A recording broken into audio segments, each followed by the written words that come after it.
काम गर्ने द्वारहरू एउटै बनाउँदैनौँ।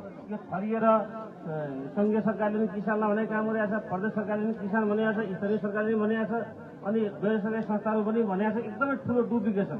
जबसम्म हामीले एकीकृत नियम बनाउँदैनौँ, जबसम्म हामीले यो कृषिमा इकोसिस्टम निर्माण गर्न सक्दैनौँ, तबसम्म कृषिमा सुधार हुन सक्दैन भनेर हामीले भनिरहँदाखेरि अहिले भर्खरै कृषि विधेयकको लागि ड्राफ्ट बनेको चाहिँ छ। त्यो मलाई लाग्छ अब हामी अधिवेशनमा बन्यो अथवा नेक्स्ट अधिवेशनमा त्यो बन्यो र निजी क्षेत्र कृषिमा चाहिँ संस्थागत रूपले आयो भने यो विद्यालयमा भोलि 100 विद्यार्थीहरू, किनकि हाम्रो सहरीकरण यति व्यवस्थित भइदिएको भए, सहरमा अवसरहरू चाहिँ सिर्जना भइदिएको भए मान्छे त्यही रहन सक्थ्यो। तर अहिले तपाईँहरूले कतिले विश्वास गर्नुहुन्न।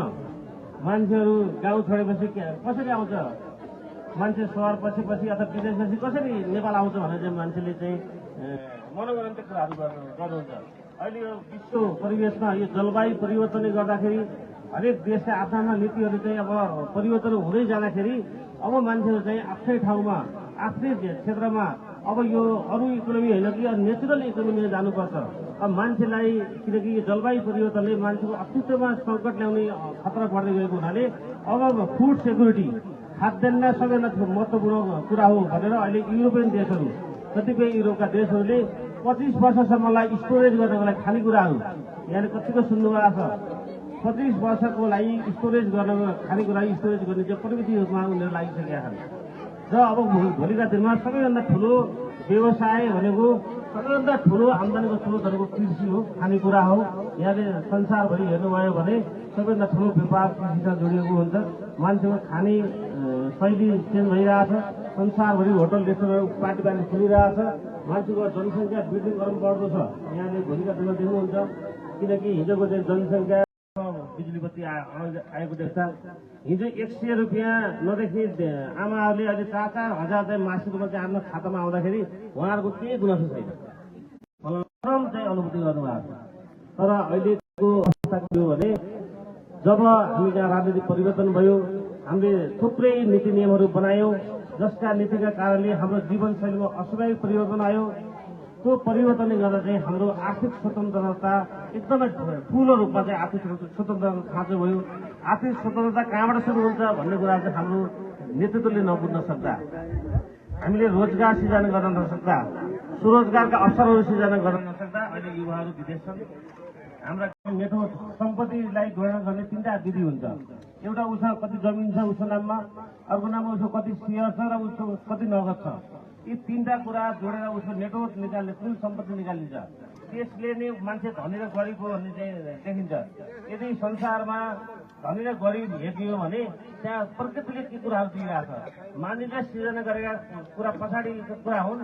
जति बेला प्रकृतिले त्यो ठाउँमा के दिइरहेछ, त्यहाँ हावा कस्तो छ, त्यहाँ पानी कस्तो छ, माटो कस्तो छ, यी 3टा कुराहरू मान्छेको जीवनमा सम्पत्ति, जग्गा, जमिन, सेयर र नगद जस्तै प्रकृतिमा सबैभन्दा महत्त्वपूर्ण भनेको हावा हो, त्यसपछि पानी हो र त्यसपछि माटो हो।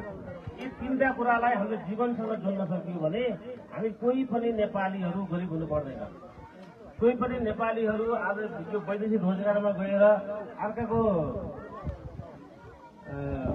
कार्यालयमा अथवा अर्काको कम्पनीमा गएर उनीहरूको चाहिँ दास हुनु पर्दैन। थियो हामीले त्यो बेला किन बुझेनौँ भने हामी कृषि प्रधान देश भन्यौँ।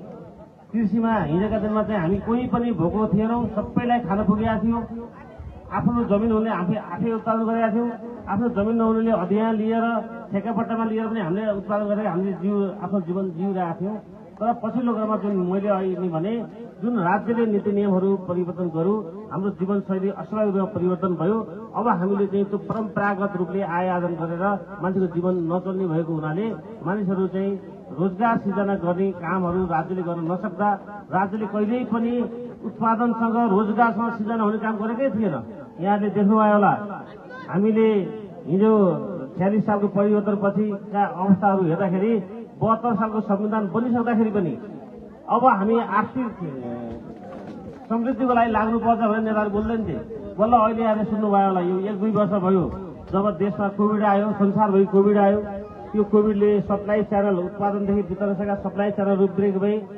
त्यसपछि विभिन्न किसिमका युद्धहरू भए र अहिले पछिल्लो क्रममा यो जलवायु परिवर्तन लगायत अमेरिकी राष्ट्रपतिका नीतिहरूले गर्दाखेरि बल्ल अहिले देशहरू अब चाहिँ आत्मनिर्भर बन्नुपर्दो रहेछ।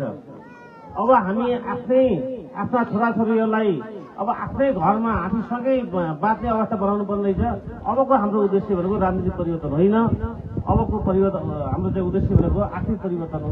त्यो आर्थिक परिवर्तन केबाट सुरु हुनु गर्नुपर्छ भने हामीसँग के कुराको सम्भावना छ त्यसैबाट सुरु गरिदियो। हामीसँग सम्भावना नभएको कुरामा हामीले खोजी गरेर हुँदैन।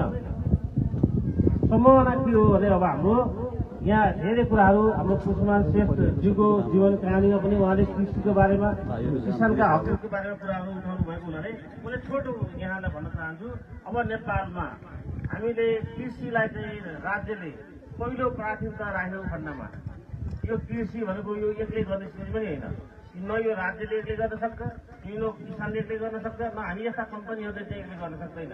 यसलाई चाहिँ एउटा हरेक किनकि यो मान्छेको जीवनमा सबैभन्दा महत्त्वपूर्ण